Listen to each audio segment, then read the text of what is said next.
আমার পিছনে রয়েছে দেখুন 111 শিবলিঙ্গ। মন্দিরটা এত সুন্দর, একদম গঙ্গার পাশেই। বাংলার তারিখ বলছে 21শে শ্রাবণ, অর্থাৎ শ্রাবণ মাসের অন্তিম লগ্ন। পবিত্র এই শ্রাবণ মাসের অন্তিম লগ্নে আজ আপনাদেরকে ঘুরে দেখাবো কলকাতার একমাত্র শিবের মন্দির, যেখানে আপনারা একই সঙ্গে 111টি মহাদেবের শিবলিঙ্গ দর্শন করতে পারবেন। মন্দিরটি গঙ্গা পাড়ে অবস্থিত হওয়ার কারণে চারপাশের পরিবেশ এবং মন্দির চত্বর আরোই মনোমুগ্ধকর লাগছে। কিভাবে যাবেন এখানে, কোন সময় খোলা থাকে এবং পুজো দেওয়ার কী ব্যবস্থা রয়েছে, খুঁটিনাটি সমস্ত তথ্য থাকবে আজকের এই ভিডিওতে।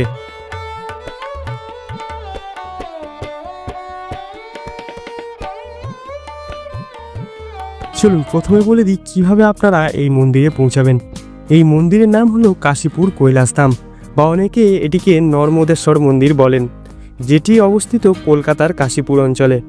এখানে আসার জন্য শিয়ালদহ থেকে ট্রেন ধরে নামতে হবে দমদম স্টেশন, এবং স্টেশনের বাইরে থেকে বাস বা অটো ধরে চলে আসতে হবে চিড়িয়ামোড়, এবং চিড়িয়ামোড় থেকে অটো করে পৌঁছাতে পারেন মন্দির। অথবা আপনারা নর্থ কলকাতার শোভাবাজার বা বাগবাজার অথবা বরানগর থেকেও সরাসরি বাস ধরে এসে নামতে পারেন চিড়িয়ামোড়।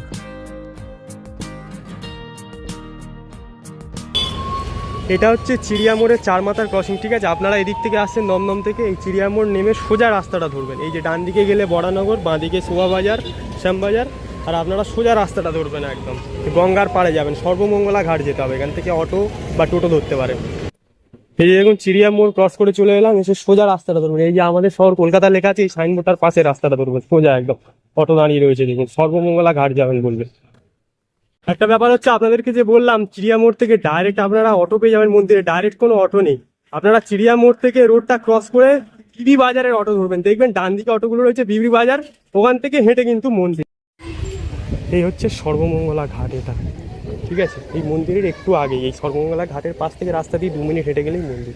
এখানে একটা শিবলিঙ্গ রয়েছে আর একটা শিবের মন্দির রয়েছে, ভীষণ সুন্দর।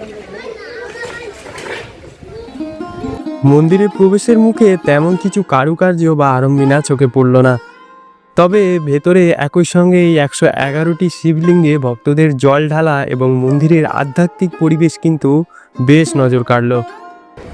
মন্দিরে প্রবেশ করেই এখানে রয়েছে দেখুন মাতা জগদ্ধাত্রীর মন্দির। ভেতরে মাকে দেখতে পাচ্ছি লাল শাড়ি পরানো, ভীষণ সুন্দর লাগছে মূর্তিটা। এবং এরই ঠিক পাশে রয়েছে দেখুন একটি শিবলিঙ্গ, আর তারই সামনে রয়েছে শিব পার্বতীর মূর্তি।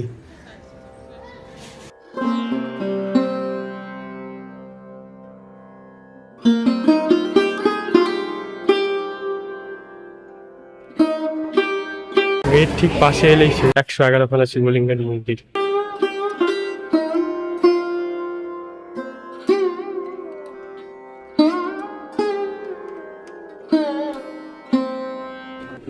শ্রাবণ মাস, প্রচুর ভক্ত এসছেন দেখুন,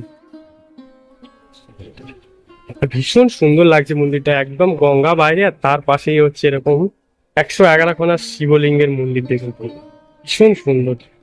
এরকম পরপর চেন ওয়াইজ করে এরকম 1, 2, 3, 4, 5টা রো রয়েছে, ঠিক আছে? আর প্রতিটা রোয়ের শেষে এরকম করে ড্রেন পথ রয়েছে, এখান দিয়ে এই ঢালা জলগুলো বেরিয়ে যাচ্ছে। শোনা যায় 1988 সালে উত্তরপ্রদেশের একজন বিখ্যাত সাধক শ্রী প্রণবানন্দ মহারাজ এই মন্দির প্রতিষ্ঠা করেছিলেন। তিনি নর্মদা নদীর তীর থেকে এই শিবলিঙ্গগুলোকে কুড়িয়ে এনে এখানে স্থাপন করেছিলেন, যে কারণে কেউ কেউ এই মন্দিরকে নর্মদেশ্বর শিব মন্দিরও বলেন।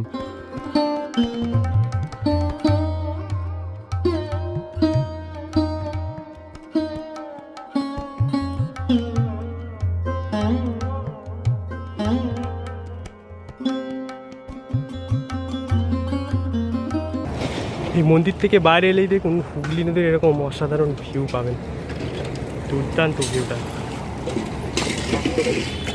মন্দিরটা একদম গঙ্গা পাড়ে, এই মন্দির আর এই গঙ্গা ভীষণ সুন্দর।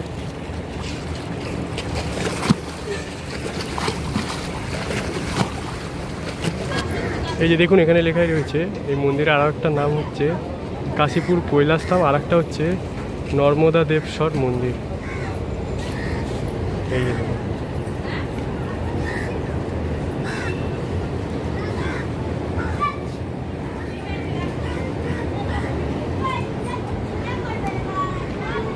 কেমন লাগলো আজকে এই ভিডিও অবশ্যই কমেন্টে জানাবেন, আর ভালো লাগলে চ্যানেলটা সাবস্ক্রাইব করে রাখবেন। আবার দেখা হবে নতুন কোনো গল্পে। আর মহাদেব।